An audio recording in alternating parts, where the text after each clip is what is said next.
That's you. That's for me, baby. Just make sure you rise above all this madness out here. Mind elevation, man.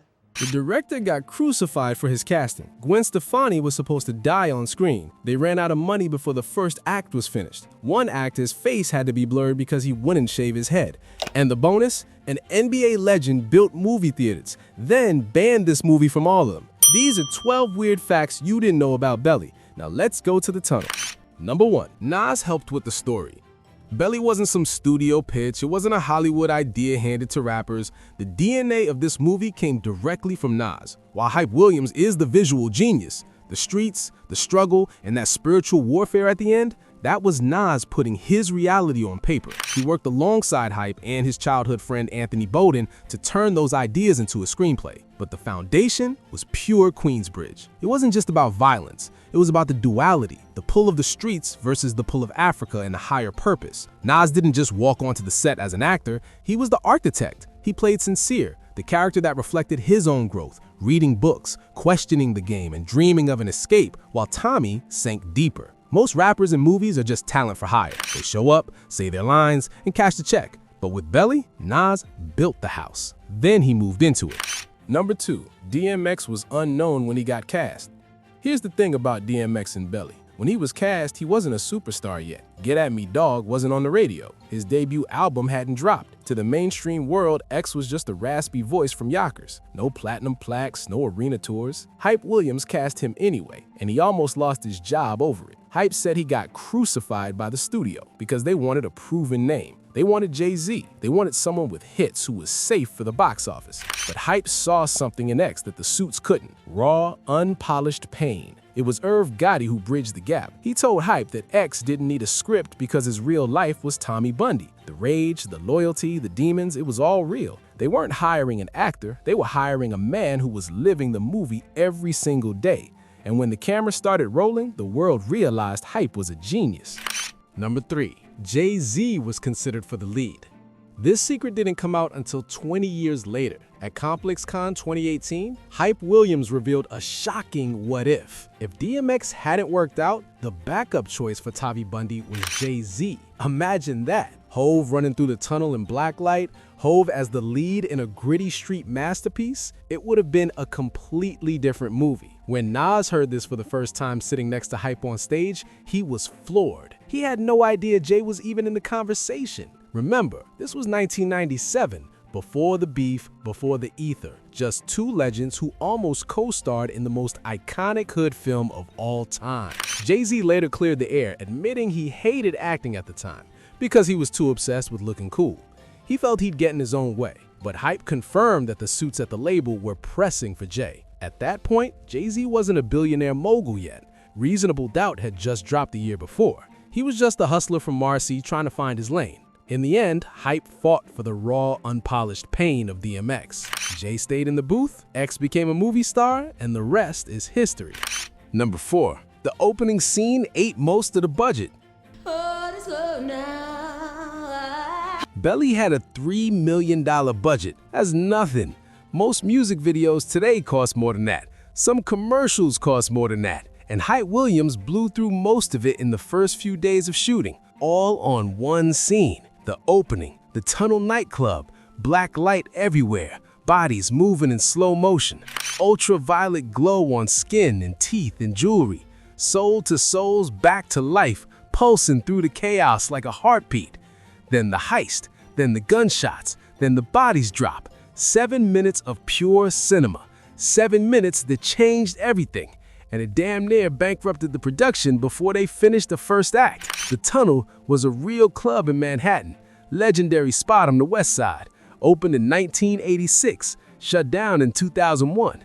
Every rapper, every hustler, every model, every somebody came through those doors at some point. It was the center of the universe for a certain era of New York nightlife. Hype didn't just film there, he transformed it, turned it into a neon fever dream. A visual experience nobody had ever seen in a hip-hop film before. The most iconic opening in the genre's history, and they almost couldn't afford to finish the movie because of it. You can kiss my ass! Number 5. They watch Gummo in the movie. There's a scene early in Belly where DMX's character Tommy is at home. He's playing pool by himself, angry, brooding, and on his massive TV screen, he's watching Gummo. Gummo, Harmony Korine's 1997 art house nightmare, a movie about teenagers in tornado-ravaged Ohio killing cats, sniffing glue, and existing in pure American decay. One of the most disturbing indie films ever made, and Tommy Bundy is just casually watching it in his living room.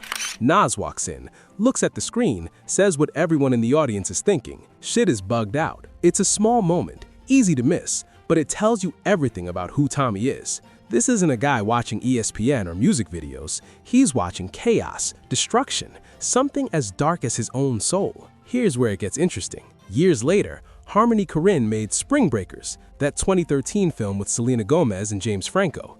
And what's one of the most memorable sequences? A blacklight heist scene.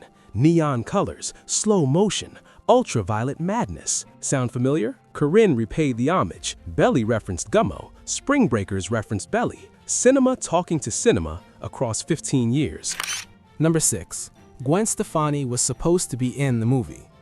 Before Belly started filming, Hype Williams had a vision. He wanted Gwen Stefani in the movie. He wrote a character specifically for her, a woman named Buddha. This was 1997. No Doubt was massive. Don't Speak was everywhere. Gwen Stefani was one of the biggest names in music. Having her in a hip-hop crime film would have been a statement, a crossover moment before crossover moments were normal.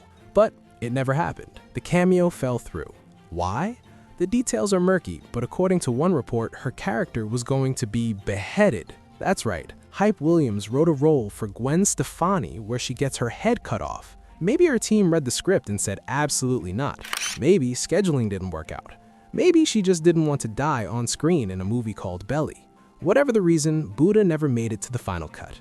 Gwen Stefani stayed in the rock world, and Belly became a hip-hop film through and through. She wasn't the only one who fell through either. Multiple big-name cameos were planned and never happened. The production was chaos from start to finish. Gwen was just one of the casualties. Number 7. DMX's own 1998. The same year Belly dropped, DMX did something no rapper had ever done before. He released 2 albums. Both debuted at number 1 on the Billboard 200 in the same calendar year. First came It's Dark and Hell is Hot in May, debuted at number 1, went quadruple platinum, had Rough Riders Anthem, had Get At Me Dog, had DMX barking and praying and threatening all on the same track. The world had never heard anything like it. Then came Flesh of My Flesh, Blood of My Blood in December, 7 months later, also debuted at number 1, also went multi-platinum. 2 classic albums in 1 year. Nobody had done it before. Nobody has done it since in quite the same way. And somewhere in between those 2 albums, Belly hit theaters, November 1998. DMX wasn't just a rapper anymore. He was a movie star. He was everywhere. Magazine covers, MTV, radio, film, total domination. 1998 belonged to Earl Simmons. The man went from unknown to undeniable in 12 months. Belly was the visual companion to the takeover. Number 8. June Ambrose designed the future.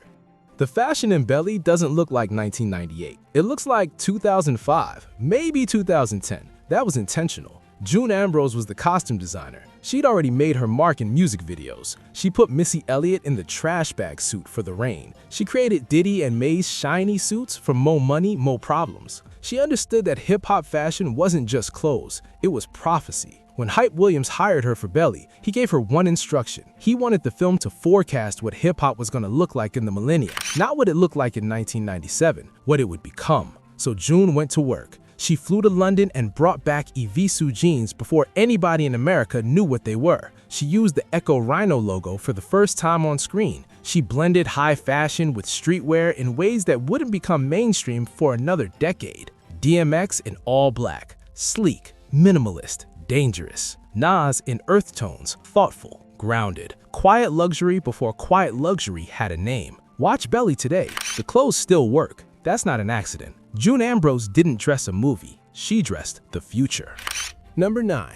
Louis Farrakhan almost played the minister. The ending of Belly is legendary.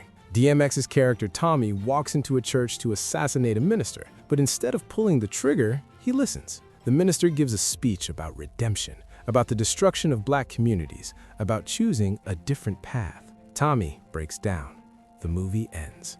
That minister was played by Benjamin Chavis, civil rights leader, former NAACP executive director, co-organizer of the Million Man March in 1995, a real figure with real weight. But he wasn't the first choice.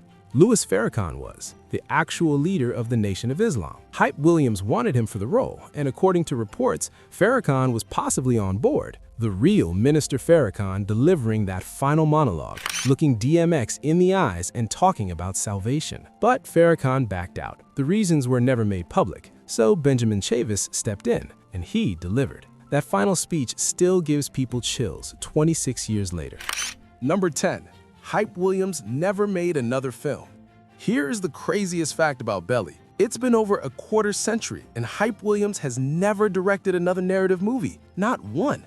The man who created one of the most visually stunning films in history simply stopped. He stayed at the top of the music video game, directing for Beyoncé, Jay-Z, and Kanye, but he never returned to the director's chair for a feature film. While guys like David Fincher and Spike Jonze use music videos as a stepping stone to Hollywood, Hype stayed in the booth. It wasn't for a lack of trying. For years, rumors swirled about projects that never made it out of development, including a noir film called Lust and even a superhero epic. But whether it was the chaotic production of Belly that scared off the studios or Hype's own refusal to compromise his vision, the result is the same. One of the most innovative visual directors of our time made one masterpiece. Just one. And then he left the world of cinema wondering what if forever. Number 11. Sean Paul has an uncredited cameo. Before Get Busy, before Gimme the Light, before Sean Paul became the voice of every 2003 summer party, he was a nobody in a Hype Williams movie. Sean Paul appears in Belly, uncredited. Blank and you miss him. He shows up alongside Mr. Vegas during the Jamaica sequences, two dancehall artists before America knew what dancehall was. They also contributed to the soundtrack, Top Shotter featuring DMX, a reggae hip-hop collision that most people forgot about. 5 years after Belly, Sean Paul dropped Duddy Rock, Get Busy hit #1. He became one of the biggest artists in the world, but in 1998, he was just a face in the background. No credit, no fanfare, just a cameo that nobody noticed until years later. Number 12. The production was a disaster.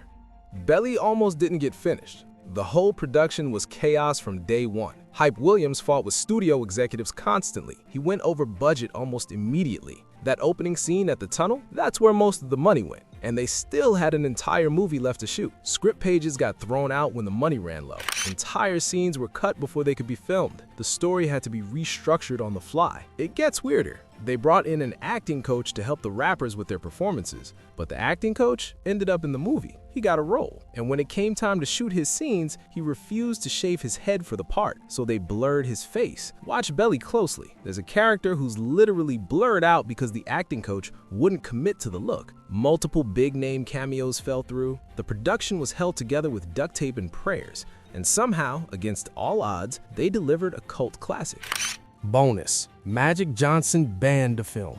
When Belly hit theaters in November 1998, not everyone could see it. Magic Johnson theaters refused to show the movie. Flat out banned it. The reason? Negative and violent depictions of African Americans. A black-owned theater chain banning a black film made by black artists about black lives. Magic Johnson had started his theater chain to bring quality movie experiences to underserved black communities. But when Belly came along, he drew the line. Too violent, too dark, too much. The decision sparked debate. Was Magic protecting his community, or was he playing respectability politics? Was Belly really any more violent than the mob movies Hollywood celebrated? The film still made $9.6 million on a $3 million budget. It didn't need Magic's theaters to become a classic, but the band became part of the legend. Another chapter in Belly's chaotic, controversial, unforgettable story. Belly wasn't supposed to work. Unknown lead actor, first-time director. $3 million budget that disappeared in the first week. A production that almost collapsed under its own weight. Critics hated it, Magic Johnson banned it, and 26 years later, it's still being talked about. Still being studied, still being referenced in films and fashion and music videos. If you haven't seen Belly, watch it. If you've seen it, watch it again. It hits different every time.